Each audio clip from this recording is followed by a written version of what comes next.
Okay, so there's a lot going on right now. Um, there's so much going on. Um, Yesterday was the certification or whatever with the Senate and the Congress. Or, however, I'm trying as much as I can not to get caught up in the stuff because I know that that is the illusion. And so I don't want to get caught up in it. But I kind of have been watching to kind of see how certain things are playing out. And so yesterday I watched all of that hearing, and oh my gosh, I can see why people are just freaking out. I mean, you listen to these people, and if you believe them, oh my gosh, yeah, that's really rough. But just knowing how much they're just lying and lying, and it just gets you so irritated, and you just have to really trust. It's just so frustrating to know, to what extent these controllers will go to control us and just enslave us. And I heard someone talking this morning. I was watching Roseanne, and I just caught a bit of it. I didn't see the whole thing, but she was talking to 107, and he was saying that all of this stuff, it seems like, why does it keep going this far? Why does it keep going this far? Especially the people who know what's going on. Then it's like, oh my gosh. And then, people scramble to try and understand, like, okay, what could this mean? What could this mean? And, it is teaching a lot about how this government, the system, this whole elite enslavement has worked. You really do start learning a lot about it as it goes on.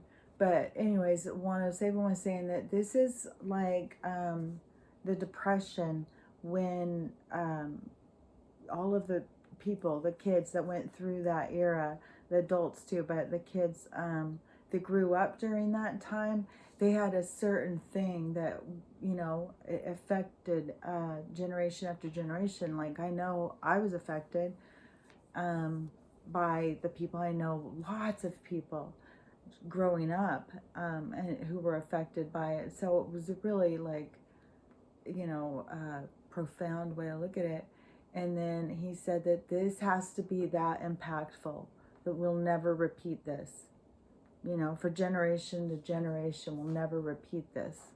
And it just makes so much sense. And so I know everything is going really good and stuff. And I know that it's hard because this is the crumbling of a lot of people's world. And but watching the people yesterday with all the lies and stuff, and knowing how many people believe all that, it's just so much manipulation going on. It's so horrible.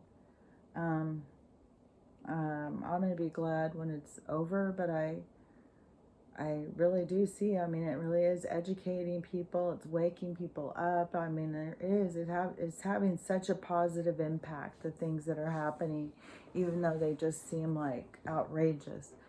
Just seeing how bad some of these people, oh my gosh, some of these people are so wicked. I can't even believe. I mean, I know the masks helps cover their faces a bit when they're lying and stuff, but still, they lie like so cold-heartedly, like it's nothing.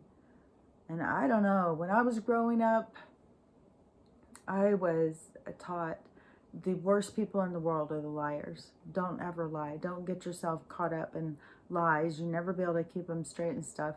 So I just never lied. I'm sure over time, you can find people, oh, she didn't say this or that. I'm sure, I've omitted things or something. But if somebody asks me something, I mean, just the tell on my face shows that I'm lying, because I have such a feeling inside myself about lying and liars and stuff. So, yeah, I can't hide it if I'm lying. So, yeah, I don't lie. And I think they're horrible. And so these people that just, it doesn't even change their expression. They just lie. And it's almost like they enjoy lying. Maybe there's something about you have to be a pathological liar to even be drawn to politics. That's the only way you could get ahead. I don't know. I'll just be glad, so glad for the system to be done. But the biggest message I keep getting lately is I'm supposed to talk about my, well, I'll just call it disability. I don't even like that word, you know. Just, I don't know. Once you get labeled it, then you understand that it's, I don't know, it's just a yucky kind of word that you get boxed into. But anyways, my own story and that what it's going to do to help others and stuff like that. And so I've probably even said this before, who knows? I have no idea what I say from day to day. That's the brain injury. But so I'll just tell, about that.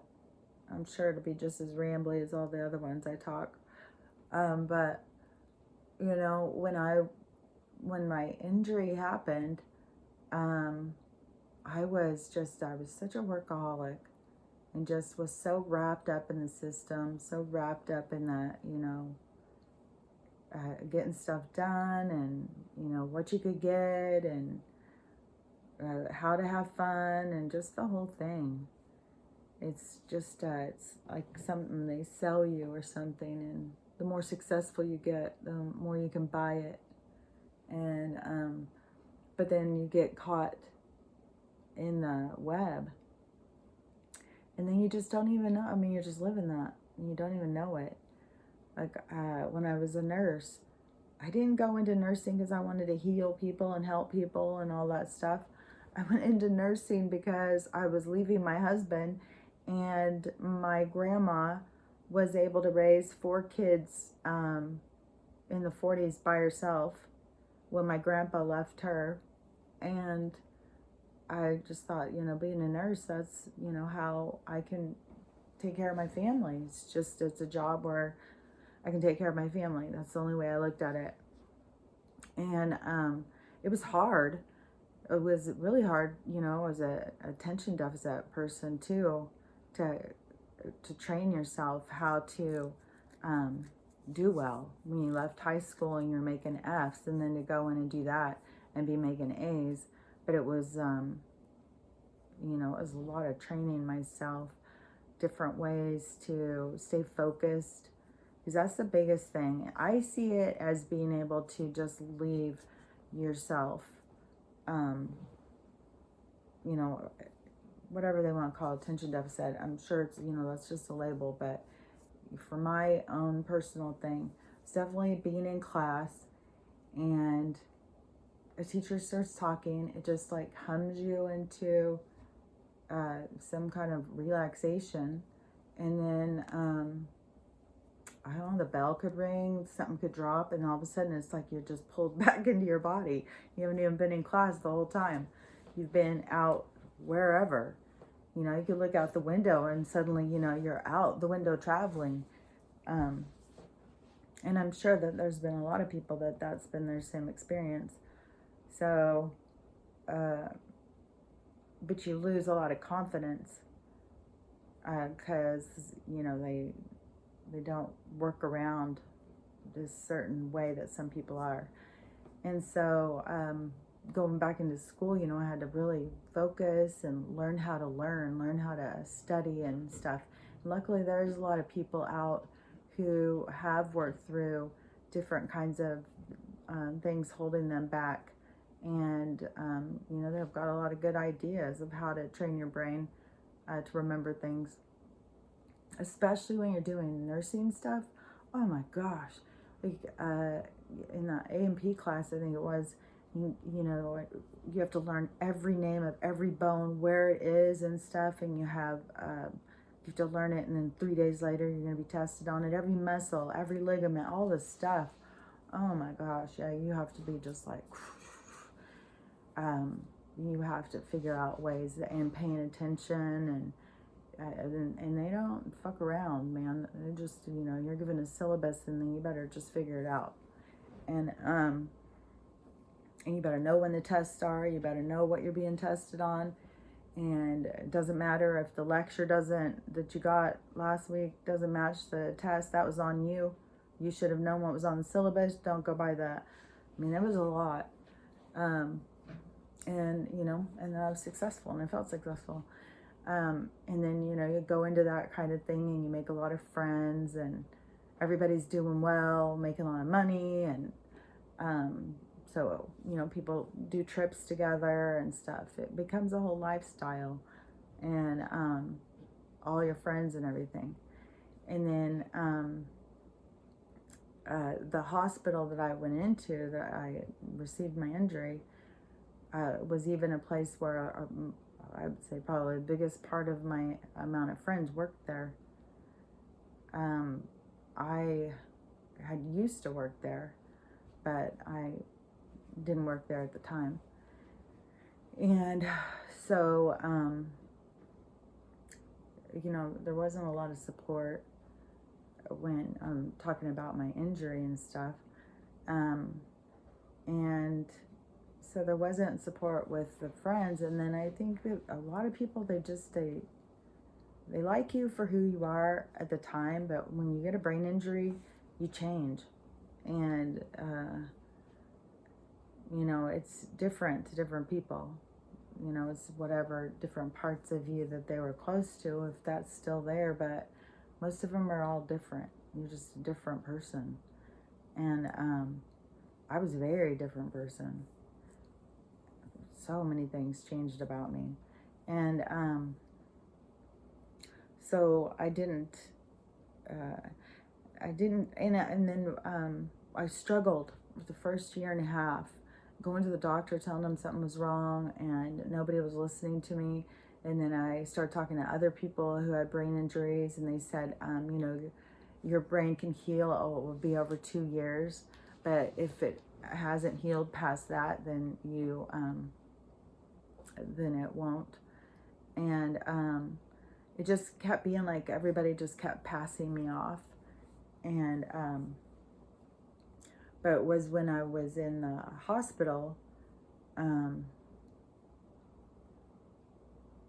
was just thinking about the different jobs I was having right beforehand, because I know I can look at other things in my life. Like, this is the thing, I think, when these kinds of things happen, you can look in your life at the different things that were leading up to it. Like, there was definitely, ways that I could see my life was off track, because I definitely feel like that it's when the universe is going to, make its biggest impact, is going to be something like a devastating injury that's going to change your whole life. And so when that happened, it completely changed my life. But it was definitely, there was things leading up to it that I can see where my life was not on track. And so I went into the hospital to get surgery. It was supposed to be a quick surgery. And, maybe I've told this before. Sorry if it's irritating to you.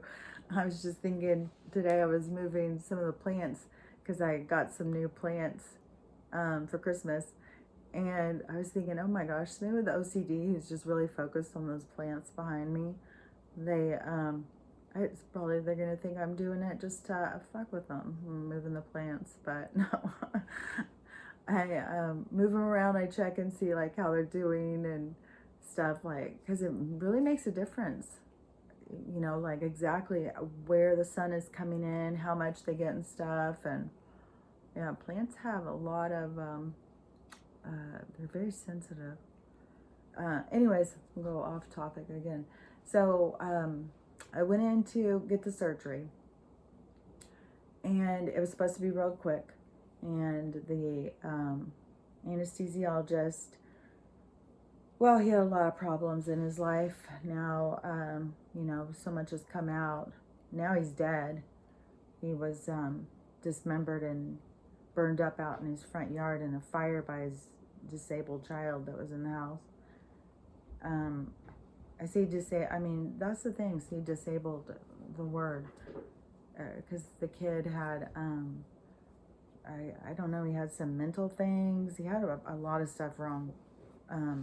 Obviously, if you're gonna cut up your dad, I think there was something cooking on the stove too. It was real messy, and the wife had been killed or something. There was something weird with the wife just a few years before that, and then a few years before that, right before my surgery, his kid had started a fire and had spread all across, one of those huge acreage fires out in Spokane where it burned down really expensive houses and stuff.